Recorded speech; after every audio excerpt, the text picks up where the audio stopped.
Nung nakarang araw lang, nagrereklamo yung misis ko, mayroon daw siyang naririnig na parang singaw. Kaya nilagyan ko agad ng sabon ang regulator at mayroon ngang bumubula, mayroon ngang leaking.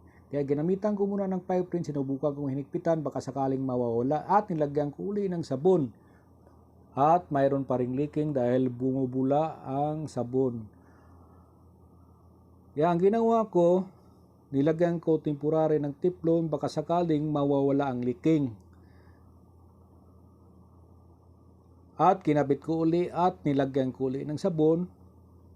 At ganun pa rin, nagkakaliking pa rin. Mayroon pa rin leaking ang regulator dahil bumubula ang sabon.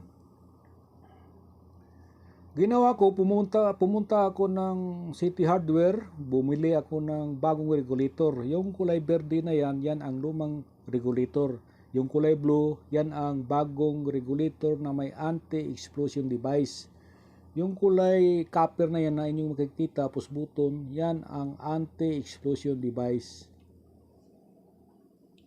Ngayon, bago ko kinabit, sinubukan ko munang check upin kung may leaking ang barbula. Nilagyan ko ng sabon dahil napaka-importante sa isang tumatanggap ng bagong gasol. Dapat malaman nila kung may leaking ang kanyang barbula sa paraan lang ng paglagay ng sabon. Dahil kung pag may leaking na ang bagong receive niyo na tangke ay hindi na kayang maayos kung sakaling may leaking dyan sa puno ng barbula. Kaya hanggat maaga,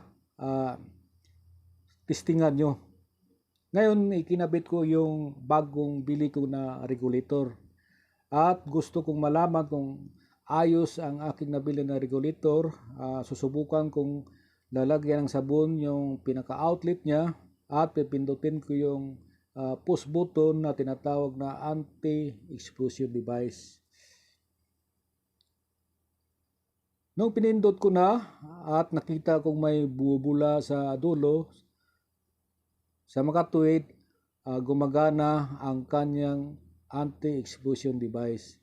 Kaya tinisting ko uli para sigurado. Kaya naglagay ako uli ng sabon at tinitingnan ko, bumubula nga.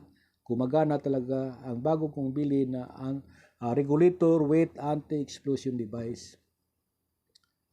Ngayon, gusto ko nung ikakabit ko na ang bagong regulator sa may gas stove at inihigpitan ko ang regulator para walang leaking.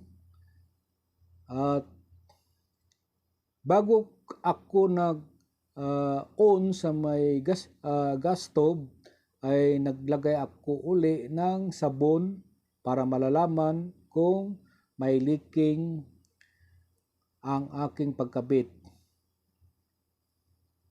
At nakita ko wala namang bumubula sa mga sabon nga nilalagay ko. Sa mga tuwid, walang leaking ang aking pagkabit sa hoses at pagkabit ko sa regulator.